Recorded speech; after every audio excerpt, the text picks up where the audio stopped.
قتل خطا کا حکم بیان کرنے کے بعد اس آیت میں قتل عمد کا حکم بیان کیا گیا ہے کہ کوئی شخص کسی مسلمان کو جان بوجھ کر قتل کر دیتا ہے تو اس کا ٹھکانہ جہنم ہے جس میں وہ ہمیشہ رہے گا اور اس پر اللہ تعالیٰ کا غضب اور اس کی لعنت ہوگی، اور قیامت کے دن اللہ تعالیٰ نے اس کے لیے بہت بڑا عذاب تیار کر رکھا ہے۔ اتنی سخت سزائیں یکجا ذکر کرنے سے اس گناہ کی شدت کا اندازہ ہوتا ہے اور بظاہر یہی سمجھ میں آتا ہے کہ مومن کو قصداً قتل کرنے والا ابدی جہنمی ہے اور اس کی توبہ بھی قبول نہیں، مگر سورۃ الفرقان آیت نمبر 68 میں قاتل عمد کی توبہ قبول ہونے کا ذکر ہے، کیونکہ شرک باللہ سے بڑا کوئی گناہ نہیں، وہ توبہ سے معاف ہو سکتا ہے تو یہ بھی معاف ہو سکتا ہے۔ اسی طرح بنی اسرائیل کا مسلمان جس نے 100 آدمی قتل کیے تھے، اس کا واقعہ بھی قتل عمد کی توبہ کے قبول ہونے کی ہو سکنے کی دلیل ہے۔ وَمَن يَقْتُلْ مُؤْمِنًا مُتَعَمِّدًا، قتل عمد اتنا بڑا گناہ ہے کہ اللہ تعالیٰ نے متعدد آیات میں اسے شرک باللہ کے ساتھ بیان فرمایا ہے۔ ارشاد ربانی ہے والذین لا يدعون مع اللہ الہا آخر ولا یقتلون النفس التی حرم اللہ الا بالحق، سورۃ الفرقان میں، اور وہ جو اللہ تعالیٰ کے ساتھ کسی دوسرے معبود کو نہیں پکارتے اور نہ اس جان کو قتل کرتے ہیں جسے اللہ تعالیٰ نے حرام کیا ہے مگر حق کے ساتھ، اور فرمایا قل تعالوا اتل ما حرم ربکم علیکم اللہ تشرکوا بہ شیئا وبالوالدین احسانا ولا تقتلوا اولادکم من املاق نحن نرزقکم وإیاہم ولا تقربوا الفواحش ما ظہر منہا وما بطن ولا تقتلوا النفس التی حرم اللہ الا بالحق ذالکم وصاکم بہ لعلکم تعقلون، سورۃ الانعام میں۔ کہہ دے آؤ میں پڑھوں جو تمہارے رب نے تم پر حرام کیا ہے،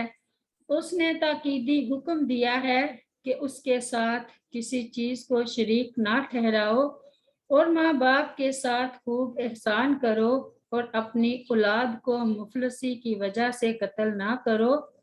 ہم ہی تمہیں رزق دیتے ہیں اور ان کو بھی، اور بے حیائیوں کے قریب نہ جاؤ جو ان میں سے ظاہر ہیں اور جو چھپی ہوئی ہیں،